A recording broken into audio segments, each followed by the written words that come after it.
Hello and welcome to Evangelical 360. I'm your host, Brian Stiller. I stood in the largest church in downtown Caracas, Venezuela, a church located in the tough neighborhood of a tough country. Pastor Sam Olson looked out over this crowded church and knew so many were hurting, upset, confused, anxiety-ridden. Venezuela was demoralized. Millions were fleeing to other countries. The nation's valuable resources were being squandered. Its currency was in the gutter, and its people were looking at their beloved country out on the edge. Pastor Olson raised his hand and prayed. Then we began to sing. The band took over. We stood and listened as this trumpeter moved all of us with his creative jazz interpretation of a favorite hymn. We joined in an ascending triumph of faith. I looked out over this people, hands raised, eyes unashamed of their tears. The next day, amazingly, while meeting with a Catholic bishop and then with the Jewish community, I saw these groups were looking to Pastor Sam Olson, a Pentecostal pastor, for affirmation, hope, and counsel. Born in Venezuela of Swedish parents, Sam Olson has spent his life loving and caring for people, leading them in faith, lifting them up in sorrow, and giving witness to the power of the gospel. If you feel your life is being dragged down by those in charge, or if your faith is called into question by those in power around you, I suggest you listen to Pastor Olson. In my visits with churches and ministers in dozens of countries, often seeing the effect of opposition and even persecution, my time with Pastor Olson has been a highlight. And thank you for joining me. Please consider sharing this episode with a friend. And if you haven't done so already, just hit the subscribe button. That really matters. You can also join the conversation on YouTube in the comments below. But now to my guest, Pastor Sam Olson. Pastor Sam Olson, thanks for joining me on Evangelical 360. It's so good to be with you, Brian. Sam, I've been with you in Venezuela a few times and was always amazed at here you are, Pentecostal pastor of a large downtown church in Caracas. And we would, after our meetings, we would go off and see the Jewish community and then the Catholic community. And they had such regard for you and the kind of the pastoral leadership that you brought. But over these last few years, there's been challenges, of course, in your country. We listen to the stories, we watch the videos from afar, and we realize that your church has been in the midst of an enormous kind of social upheaval as many people have left your country for elsewhere. What is it like to pastor a center church in the city, the capital city of Venezuela during these days? It has been a constant walk of faith, of trusting the Lord, of knowing that He's going to respond, knowing that He will follow along with us, and yet always figuring out what is happening. The church has been so blessed during this period of time that we cannot look backwards and say that we've been hurt. We have been blessed, even though we have also had to come through profound changes in our walk and in the work that we do and how we see the future. But we see a city that has been so decimated, a city that is now impoverished by what has happened, not because of COVID, but what has produced the migration, which means that the country has become an impoverished nation. We're no longer producing what we need to produce in the country to make it a wealthy nation again. We've come into a very sad time, which does not give a good prognosis for the future. But even though those are circumstances that we are facing, we cannot say that the Lord has been absent. We've seen how our church services, or the people who come, are coming so hungrily to receive the word, to be able to worship the Lord and to be in his presence and to know that they have been fed and that they can go out throughout this vast city of Caracas, which you know, and into the other the towns that surround the city, and they're working for the Lord besides the work that they're doing to support themselves. I want to give that sense of we're awed by the presence and the faithfulness of the Lord, but we are very sad at what we have to look at and what we have to respond to. The calling of the Lord in Luke 4 is still our motto. We've come to serve those who are captivated, those who are blind, those who cannot hear, with a message that brings them to liberty and to freedom again. So we're picking up what a society has left behind, but we're seeing a transformation of the slums, people who live in the slums and whose lives are being transformed in a social sense, in an economic sense, and in an educational sense. Our school is burgeoning, the seminary is burgeoning, the schools that would have to train leaders is burgeoning. So there's no sense of disappointment. There's sense of a work that has to be done and that we must help each other and come alongside each other. I've been too long in giving that word to you, but that's my feeling. Sam, can you paint a picture for us outside of Venezuela of the country that I had known some years ago, and that most of us outside of Venezuela, we have a certain impressions, but we understand that there has been difficulty over the last few years. Can you give us a sense of what that looks like? Well, if you see children going into the trash heaps to get a parcel of food to stay overnight, when you see children who are growing up alone because their parents are not there, old people, elderly people who have been abandoned to their future because their people have left the country, and we are coming in some way to help them. As we see poverty and the people who are not able to buy what they used to buy because of the incredible inflation, and at the same time, the lack of the skills or the possibility of purchasing the food that they have to eat. When you don't have gasoline to get around, or the prices of the gasoline are going so high that you must be careful and wait long lines at night into the early morning to buy your gasoline, unless you're able to pay for the expensive gasoline.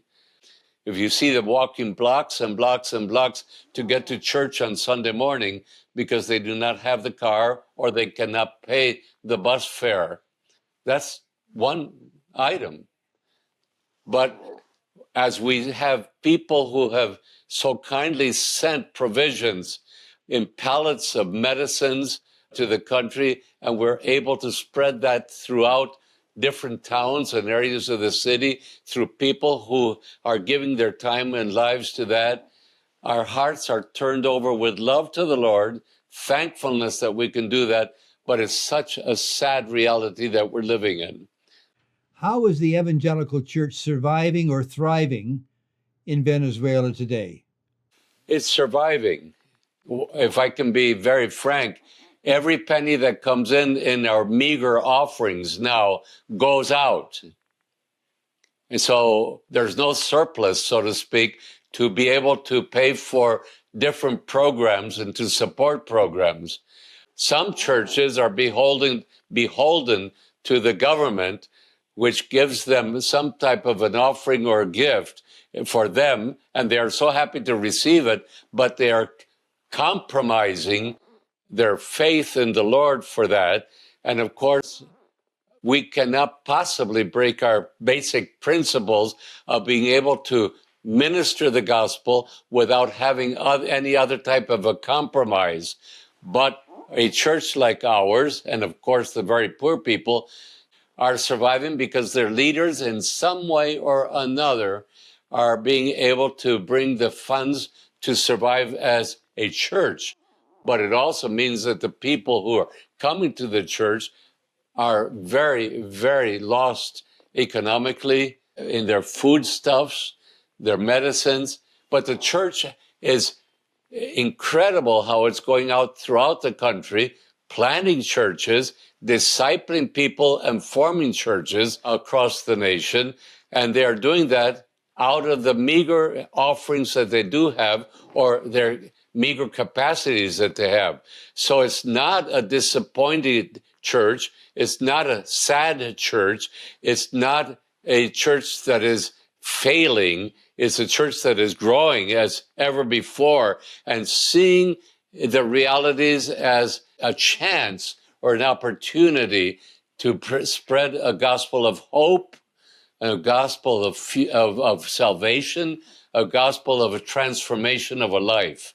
And so in our church, we're going into the slums and working with our medical capacities and medical schools, medical doctors, our dentists, our educators, our lawyers who are helping the people come out and to be able to face their future. But at the same time, they're giving their hearts to the Lord and becoming new, faithful believers in the Lord. We're seeing hundreds being baptized in the past few years. Last year was 400 people. The year before that, it was another 400 people. This year, because we've kind of caught up with the past, we're talking about already 200 people who have been baptized in water this year because the people are searching for the truth and they're searching for the Lord and they're searching to live a life of hope. Sam, your church in Caracas, as you've been describing, how would you describe then the other evangelical churches throughout the country, even with the financial deprivation that you're experiencing? The churches who have good leaders, they are growing and they are multiplying throughout the country. This is an opportunity that the Lord has given to us in order to teach and to preach hope, to change and transformation. And I can say that. I'm not talking about Las Acacias alone. I'm talking about hundreds and thousands of ministers who are preaching the gospel and they're feeding the people, and people are living into the future knowing that the Lord is before them. We cannot say that the church is declining. The church is growing. Now, Sam, you know that in other countries, evangelicals have engaged with public life, with civic life, with politics. I'm wondering, in your country, how do you relate to the political life of your nation as a church? Now, traditionally, evangelicals, we were quite separate. We were hands off. We kept our distance. But as you know, in America and in Brazil and other places, there is more of an engagement. There's more of a attempt to try and influence. How does that operate within Venezuela? I am surprised by the fact that we have a good number of people, not only in Las Acacias, but in the whole body of Christ. As individuals, they are working within the different political parties, which are serving different emphasis, politically speaking, and some with different ideologies. As I look into the audience of Las Acacias, even though I don't know them specifically, I know that there are a number of people in the church who are political activists within the different political parties of the nation. And so they are fulfilling their desire to serve the Lord by serving the nation through the different political systems that are operating in the country. We have the Social Christian Party, we have the Social Action Party, we have the present governing system, we have the president of the Supreme Court comes to church here. We have generals, we have judges, all of these people who are very, very much involved in the educational systems of the country, and in the political systems of the country and the legal systems of the country. We cannot separate ourselves from the fact. What we need to do is that the church, as the ark that has the gospel, cannot commit itself to anyone, but to serve the Lord, to teach the gospel, so that the people can become servants of the people and therefore serve the Lord. It's very active. Do you have any kind of pressure to, as a church, as a congregation or as a denomination, to support one political party or another? Is there any we kind would of... not do that. We would not do that. One might have a personal preference, but that would not be part of the picture of the church, nor of our teaching in the church. That would absolutely annihilate the church as a body of Christ. Sam, what are you learning as you're obviously navigating your way through some really political storms, and I understand from my vantage point, by way of news and reports from various sources, as to the chaos and the difficulty that you've had these few years. So for you, as a senior religious Christian leader in Venezuela, for you to navigate your way through those difficult seas, what have you learned from that that you didn't know earlier? Let me go into something that you said at the beginning. Do you know that I was very, very close to the Jewish people and the Roman Catholic Church and the rest of the evangelical body? What happened next was that I went to the Nuncio Apostolico, the Apostle Nuncio, and I said, we need to involve the Muslim people in this.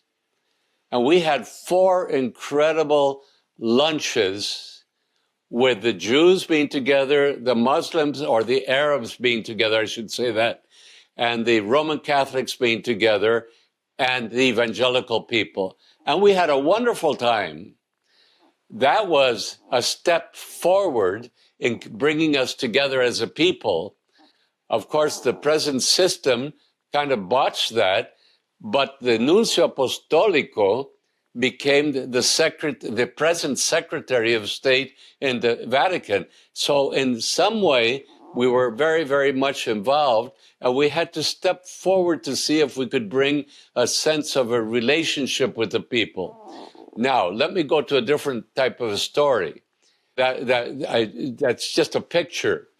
But at one point, a few years ago, we were told that this church building, which you know, was going to be confiscated, and that there was a document on the desk of one of the functionaries of the government.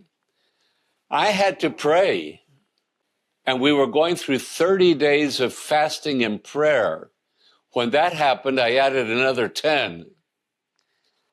And I asked the Lord to direct me step by step as to how to deal with this.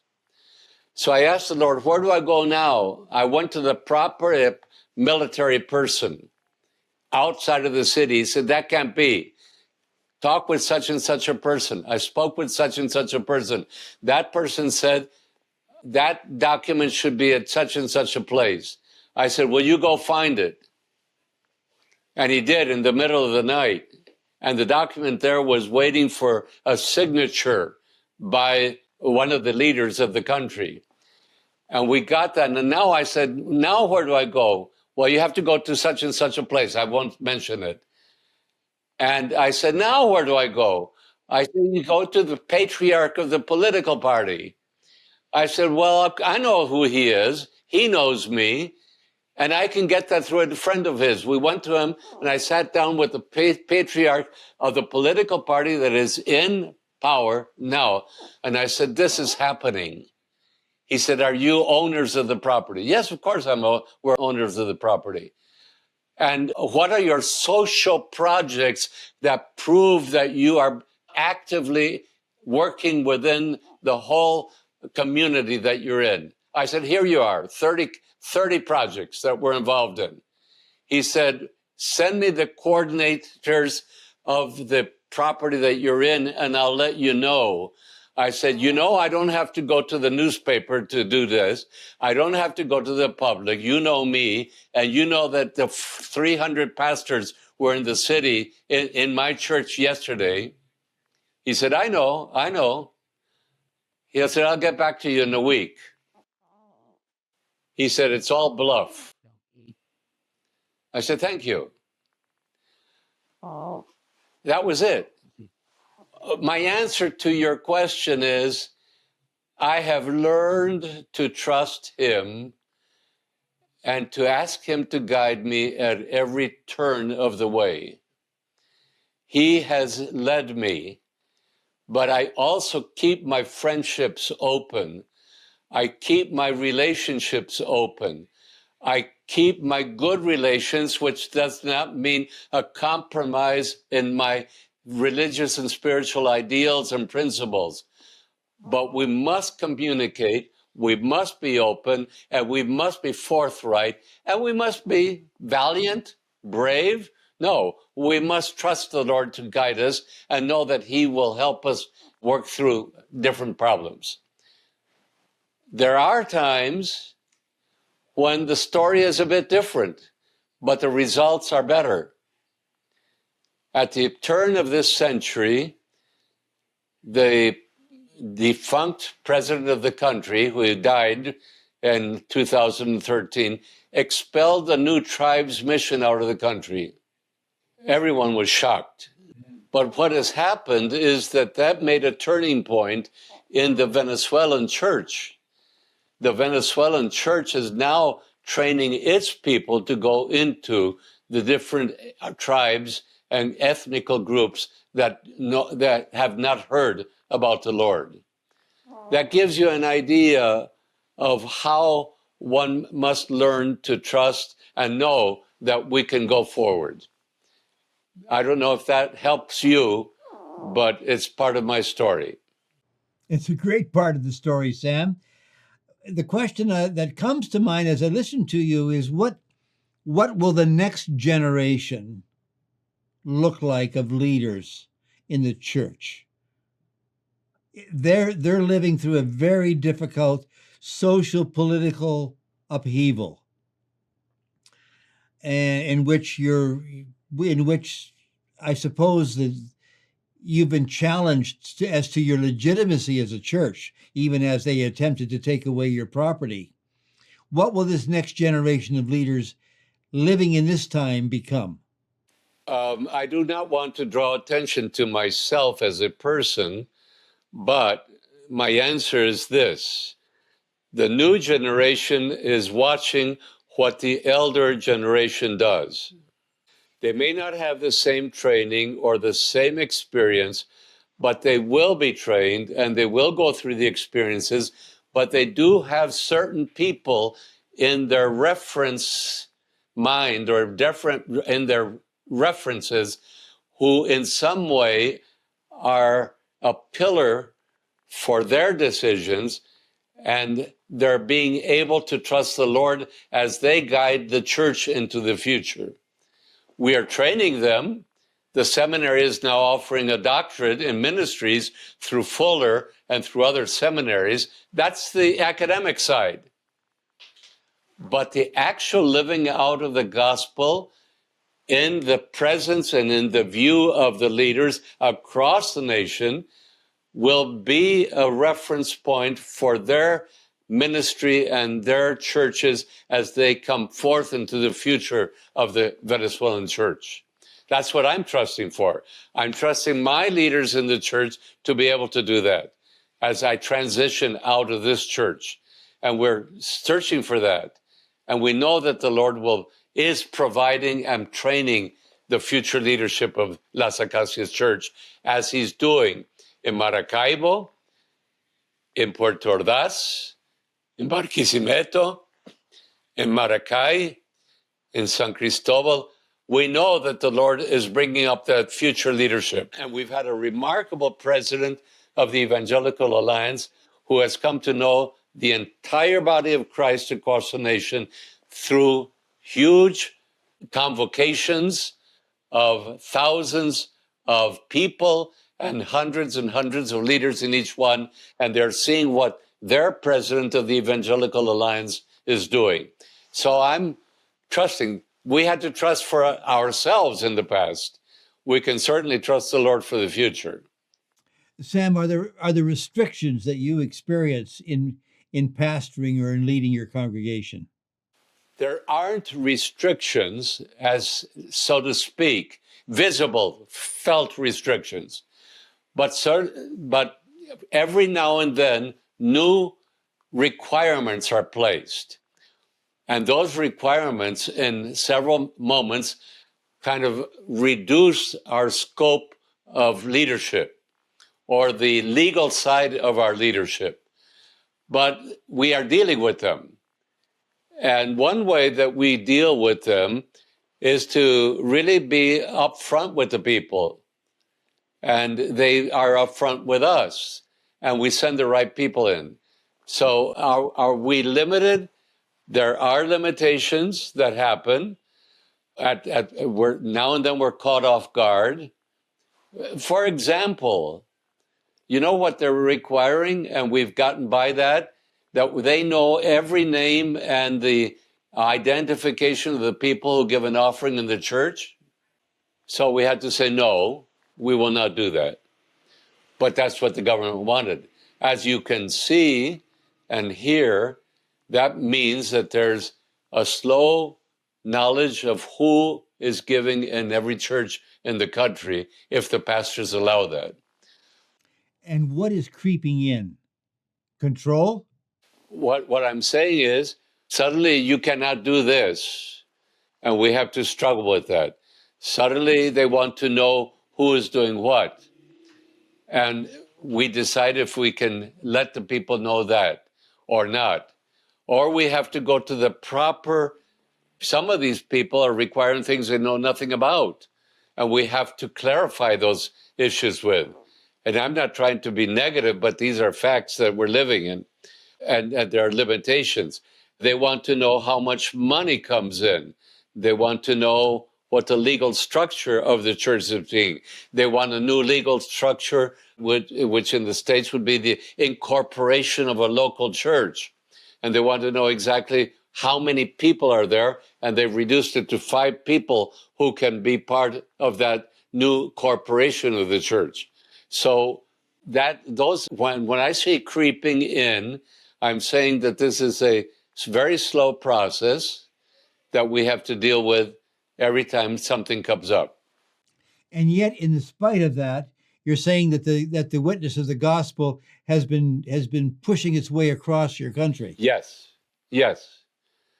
So we have to be visible with the gospel, and we have to trust the Lord for the future of the gospel. But we also know what the legal systems can do and change. But we're willing to face that, and we're willing to live with that. We're not willing to cower or to be fearful of different ideas and different situations that come. What happened a week ago, 2 weeks ago? A number of Dutch people came to preach in the streets of the city. Well, someone allowed them to come in, and they were preaching, and they were hauled off to prison.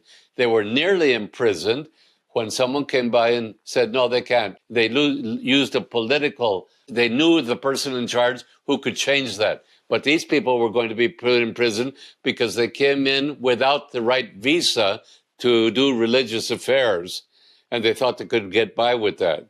Those are items as people go, as we live through the facts of our life here. Sam, last time I was with you, wherever I went, you had me surrounded with your own, I guess, police force, because you're fearful of us being kidnapped. Is that a continuing concern with you? Not presently. At that time, it was, because there were certain situations that I won't go into, but we were all very fearful of different things that could take place at that time. But that somehow or another, that was undone, and those people were taken off to jail and done away with, so to speak. That no longer happens, but we have to be careful, and we have to be very knowledgeable of the places that we're driving through, or who is near us. We're not scared. It's not a problem of being paranoid about it, but we do have to be prudent in our ways. Sam, how long have you pastored in Venezuela? Well, I started out in 71 as the co-pastor, and I became the full senior pastor in 1979. So since 1971 to 1925, that's a number of years. As you look back on those years, did you ever come to a point as you were going through these social and political difficulties that you thought you would leave the country as well? That never crossed my mind. Let me put it this way. I thought between 1971 and 79 that I was simply there to help the church because my father was ill. Dad passed away, and I became the senior pastor through the voting system of the church, and I required that.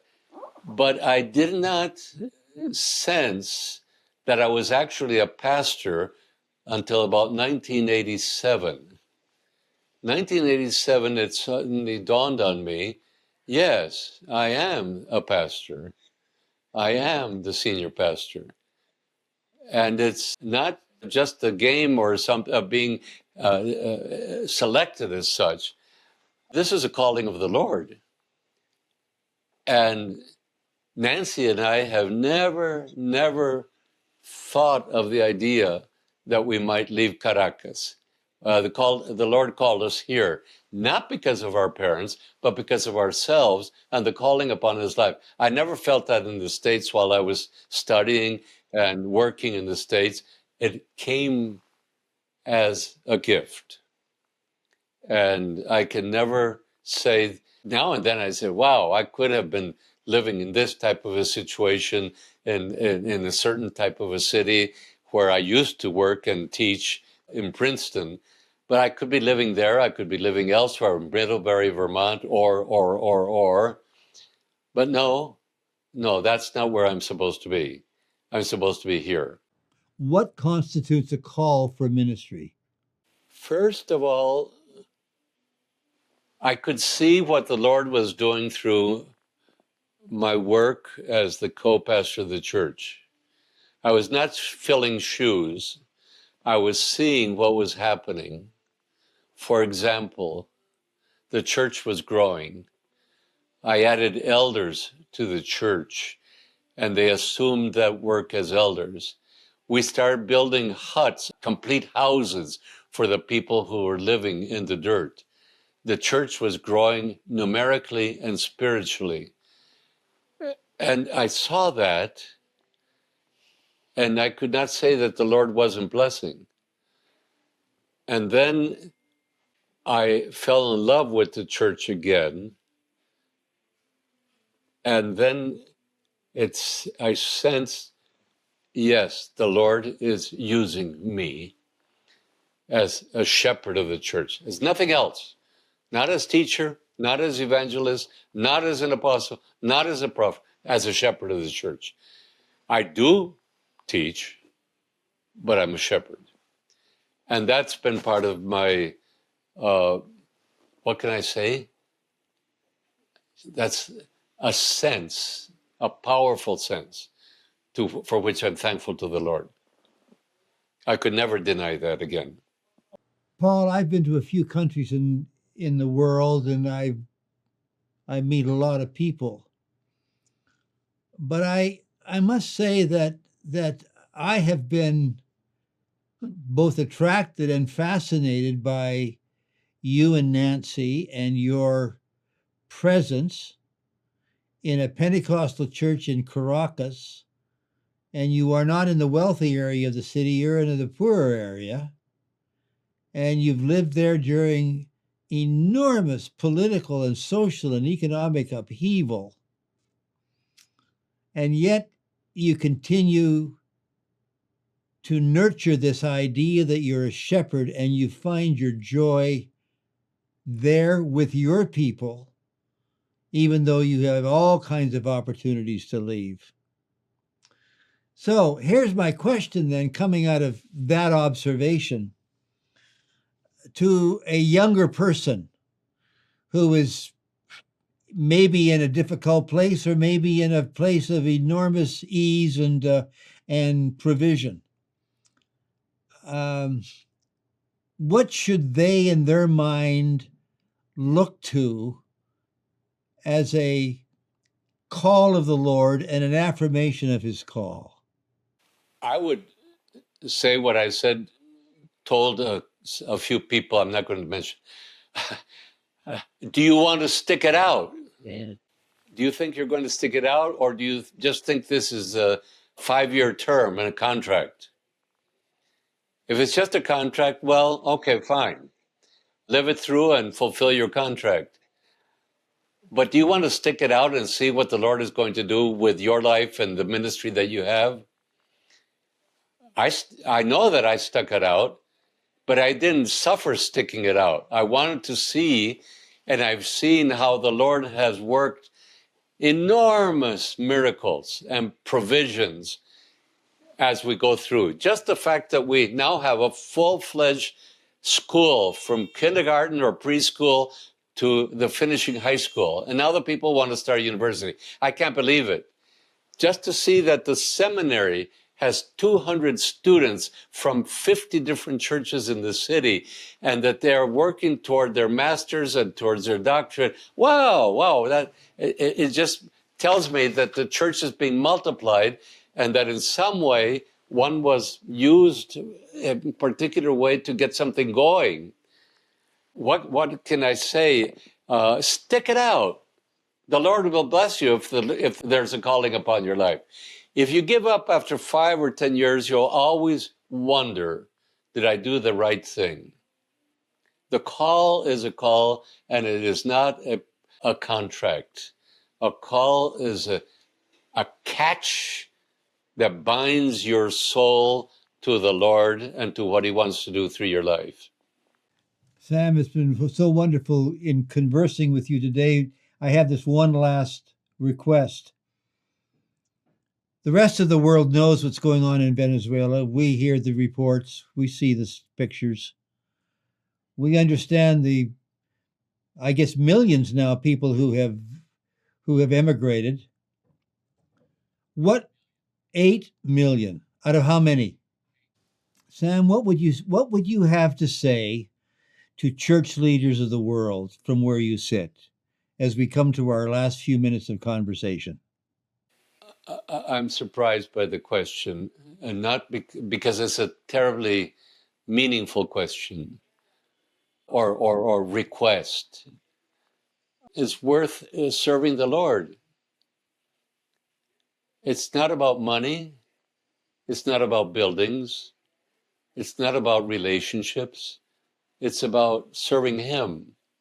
One goes back to Peter and Jesus. It's not the same thing, but at least it's a suggestion. Feed my sheep. The people are longing to be fed, whether they're 10 people or 1,000 people. Each one has a call upon his or her life that the Lord is going to work out over the years. Serve him, and he will bless you. Serve him, and he will multiply the works of your hand and of your mind and of your soul. Serve him, and he will bless you. Pastor Sam Olson, thank you for joining us from Caracas, Venezuela on Evangelical 360. Thank you. It's been a pleasure. It's been a blessing. Thanks, Sam, for walking us through your world in Venezuela and helping us see what service to our Lord is all about. And thank you, faithful friend, for being a part of the podcast. Remember, you can share this episode and join the conversation on YouTube. If you'd like to learn more about today's guest, check the show notes for links and info. And if you haven't already, just hit the subscribe button. That would be really appreciated. Thanks again for joining me today. Until next time. Don't miss the next interview. Be sure to subscribe to Evangelical 360 on YouTube.